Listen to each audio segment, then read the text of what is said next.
What's up, everybody? Welcome to Summer's Play-by-Play. Today we're talking about the CrossFit Open 2018 Workout 18.1. I've been doing CrossFit for just shy of a year, and this year I decided to do the Open. What is the Open? The CrossFit Open is the precursor to the CrossFit Games that you see on TV. You can be anybody to do it as long as you're doing CrossFit.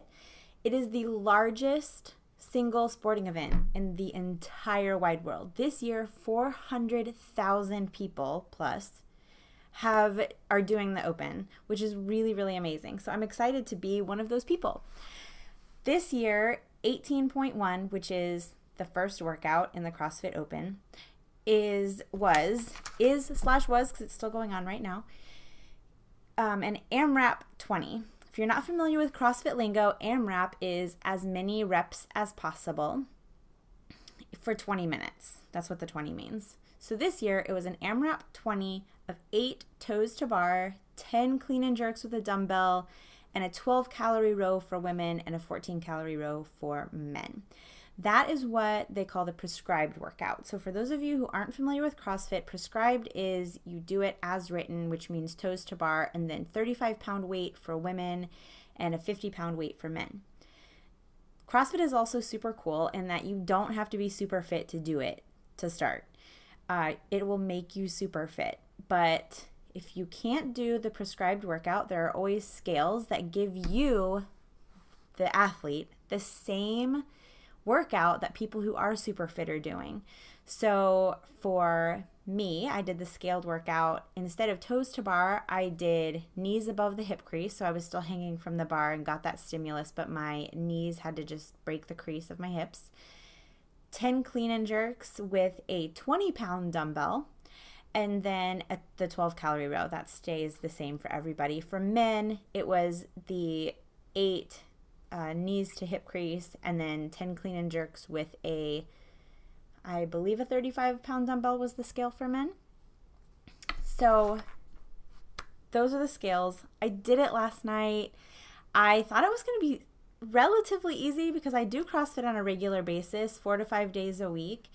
I have been consistent for the last 363 days. I'm almost at my 1-year mark. But there have been some things that have kept me out. I had shingles twice, and each time I had shingles, I had to stay out of the gym for 2 weeks, which was absolutely miserable. I've done some traveling in the last year that's kept me out for up to 10 days at a time, but I've tried to remain active on each of those trips. And so all that to say, I've been pretty consistent, and I thought that it was going to be kind of a general workout. The row in 18.1 can go straight to hell.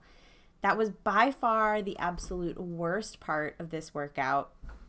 The toes to bar, or for me, the breaking the crease, was okay. The first few, like 4 or 5 rounds, I was able to do them all without breaking them up. And then, as will happen when you are not using the proper form, I got a teeny tiny little hole in my hand. It's not bad. It didn't bleed. It just was sore, and so it made it more difficult to hold on. Don't let that scare you. The way that you can make sure that doesn't happen is to grip the bar from above and, try to make sure that you're not rubbing. Or they make little things that cover up your hand that you can use. I don't, because I really want my grip strength and my hands to get to a point where I don't have to have those calluses anymore. So the row was definitely the worst part. I have super short legs, and it doesn't matter how much of a really strong hip drive I do. It takes me about 3 pulls to row a full calorie, whereas my husband can row a calorie per pull if he's really working it. So I feel pretty good about the fact that he did the same workout that I did, and he only got a few more reps than I did. So I feel like I did really well. I'm excited about being part of this event, and I really can't wait for next year's. Even though we have 4 more weeks of the CrossFit Open, I feel like I can't wait for next year because it will show me just how much further I've come. My goal for the Open is obviously not to make it to regionals, certainly not to the games, but my goal is to be above 26%, which I know doesn't sound like a whole lot, but if you consider how many people are doing this competition and how many people have been doing CrossFit for a lot longer than I have been, I feel like even 26% is a little bit of a lofty goal, but I want to be above the bottom quarter. So that's my goal. Next Friday is when 18.2 kicks off. At my gym, Momentum Fitness in Santa Rosa Beach, Florida, we'll be doing Friday Night Lights at 5:30 p.m. Anyone can come and watch. If you're in the area, make sure you drop by. We'll have some little snacks, and you can cheer us on and watch us sweat and perhaps see how much fun CrossFit is, even though it has a little bit of a bad name for being a meathead sport. Do I look like a meathead to you? Didn't think so. Anyway, thanks for joining. I hope to see you guys next time on Summer's Play-by-Play. Bye.